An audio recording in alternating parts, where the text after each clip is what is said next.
Something weird is happening in the PC world right now, and if you're planning a new build, this could make or break your performance, because three big upgrades are coming at the same time, and one of them might secretly slow your system down. Let's start with the one nobody's talking about enough, a new type of DDR5 memory.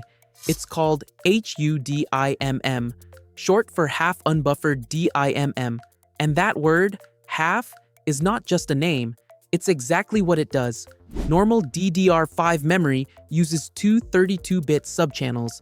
That's how it achieves high bandwidth. HUDIMM, it removes one of them, so instead of full bandwidth, you're getting roughly half. Now think about that for a second. Same system, same CPU, but your memory is feeding it data at half speed. That's not a small downgrade. That can hit gaming performance, multitasking, and anything that relies on fast memory access. And here's the crazy part, latency doesn't really improve. So you're not trading speed for responsiveness.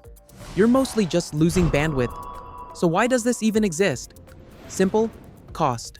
HUDIM allows manufacturers to make cheaper RAM kits. It also gives them flexibility, like mixing different capacities, 8 GB plus 16 GB for 24 GB setups, and even reusing partially defective memory modules. On paper, that sounds efficient. In reality, it creates a trap, because if the price isn't significantly lower, you're just paying less to get less performance. So here's the rule. If DDR5 looks too cheap, there's a reason. And that reason might be HUDIMM. Now let's move to something way more exciting, CPUs. Because Intel might be preparing a serious comeback. We're talking about next-gen processors with massive amounts of cache, up to 288 megabytes of L3 cache. And no, that's not total cache, that's just L3. Why does that matter? Because cache is the fastest memory your CPU can access.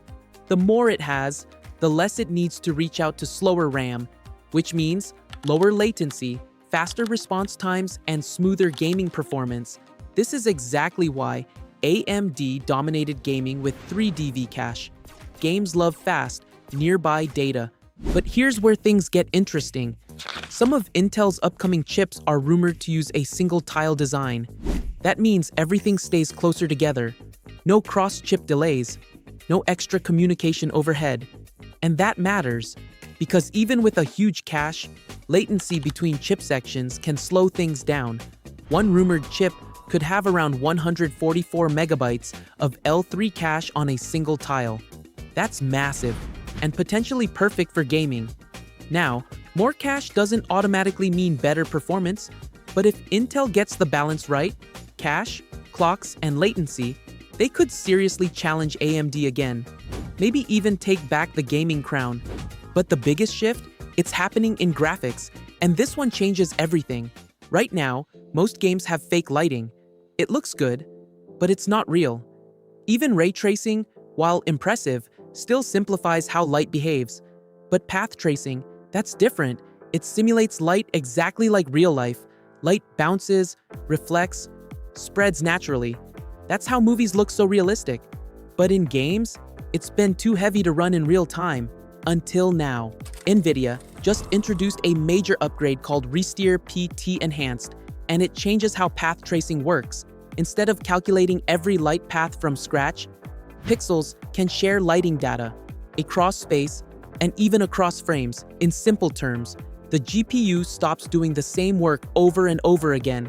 Less wasted effort, more efficiency, same or better visual quality. And the result? Up to 2 to 3 times faster performance in complex scenes. That's huge, because it brings full path tracing closer to real-time gaming. Not just better shadows, not just nicer reflections, but fully realistic lighting across entire scenes. Cleaner visuals, less noise, more stable images, and worlds that feel real. Now imagine combining all of this. Cheaper but slower memory options, smarter CPUs with massive cache, and graphics that simulate real-world lighting. This isn't just another hardware upgrade cycle, it's a shift in direction. The future of PCs isn't just about raw power anymore. It's about efficiency, architecture, and smarter use of resources. And here's the truth most people won't tell you. Some of these changes will make your system faster, some will make it cheaper, and some will quietly hold it back. So before you upgrade, look deeper. Check your memory type, understand your CPU design, and pay attention to where graphics technology is heading, because the next generation of PC won't just look different on paper, it will feel different in real use. And once you experience that difference, there's no going back. If you want simple, no-nonsense breakdowns of what actually matters in PC hardware, subscribe and stay ahead of everyone else.